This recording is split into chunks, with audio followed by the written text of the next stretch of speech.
Hello, everyone, and welcome to this special battlefield report when missiles become night sky fireworks. So, on October 1st around 9 p.m., Iran, apparently egged on by China and Russia, launched over 100 missiles. The missiles were flying over Tel Aviv and Jerusalem as if they were free. Half an hour later, boom, second wave incoming. Targets were picked with pinpoint precision: Israel's Air Force bases and Mossad headquarters. The whole attack wrapped up in under an hour. Israel's air defense system, boasting a 90% interception rate, was on point. The U.S. even chipped in with 12 SEM-3 missiles to help intercept. The only casualty? An unlucky Palestinian in the West Bank who was hit by shrapnel from an Iranian missile. Iran's move was clearly a payback for Israel's actions in Lebanon and the assassination of Hezbollah leader Nasrallah.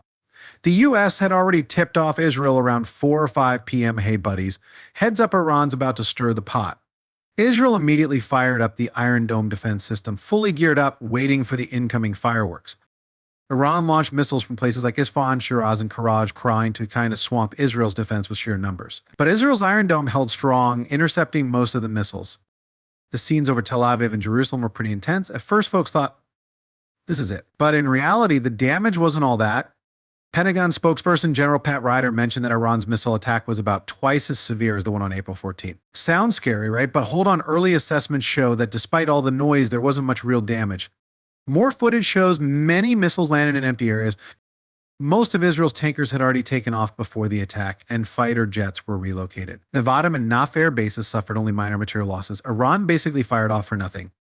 In the coming days, everyone will be glued to satellite images to see what actual damage Iran's missile attack caused. But here's the kicker: why was Iran more efficient this time compared to your April action? One answer might be the Chanran-1 satellite they launched 2 weeks ago. Western countries have been eyeing this satellite, thinking it could aid Iran's ballistic missiles. Iran's hardline move was actually encouraged by Russia, and China talk about stirring the pot. Isn't this just handing the West an excuse? It's like backfiring big time, and boy, does it hurt. The West might feel compelled to respond after this stunt. Honestly, this was a train wreck waiting to happen. The war spreading to Iran was only a matter of time. Look at the U.S. forces in the Middle East. They could dance through the region without breaking a sweat. Iran is stuck in a hole with no way out. The Pentagon clearly stated that the U.S. fully supports Israel's right to self-defense and retaliation. Israel can respond however they see fit. The U.S. has their back. The Iranian government loudly proclaimed the Islamic Revolutionary Guard successfully launched long-range ballistic missiles and 90% hit Israeli targets. Iranian citizens peep hear a rumor and go into full panic mode, rushing to gas stations. Afraid of Israeli retaliation, they wanted to top off their tanks first. The scene was both tense but also kind of funny: missiles overhead, fuel pumps working overtime below. What's puzzling is why Iran notified the U.S. a few hours in advance. Seems like there's some backstage drama here.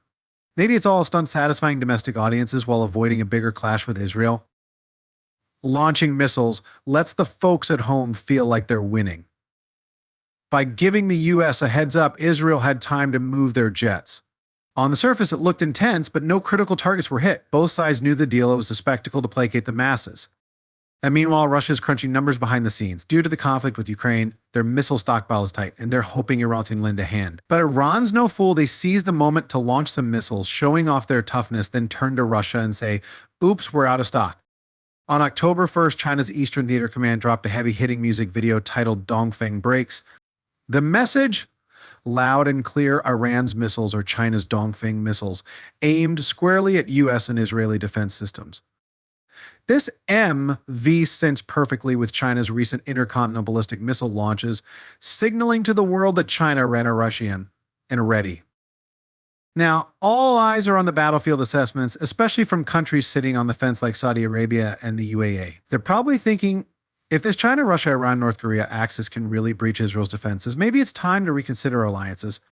When special forces meet the weapons supermarket, Israel Special Forces, codenamed Ghost, launched an operation on September 30th, delving deep into southern Lebanon. They obliterated Hezbollah's tunnel networks and command centers. Hezbollah's light raid one unit didn't even see it coming. They were caught completely off guard. According to Israel's defense ministry, this ground operation met almost zero resistance. Lebanese government forces, not wanting to go down with the ship, quickly pulled back 5 kilometers, effectively handing over the southern territory to us. And even the UN forces in Lebanon chose to withdraw north of the Litani River, leaving Hezbollah to face Israel's offensive solo. Truth is, Israel's been setting this up since the start of the year. Special forces had secretly conducted over 70 operations in southern Lebanon, targeting Hezbollah's core assets, destroying nearly 1,000 tunnels, warehouses, and command centers. The Hezbollah's Radwan forces didn't even get a chance to flex before taking heavy losses. Israel stumbled upon a massive weapons supermarket in Hezbollah's tunnels. We're talking 30 tons of explosives, 450 RPGs, hundreds of rifles and machine guns, hundreds of thousands of bullets, and advanced weapons from all over Russia's Kornet missiles or RPGs, even Chinese-made anti-tank missiles. On top of that, there were 120 missiles, 2 Iranian air defense missiles, dozens of night vision devices, and heaps of intelligence data. Israel basically cleared out Hezbollah's entire arsenal. Hezbollah had planned to use these weapons on October 7th to back thousands of Radwan operatives in a massive northern Israel attack, codenamed Conquer the Galilee. But before they could make a move, Israel pulled the rug out from under them.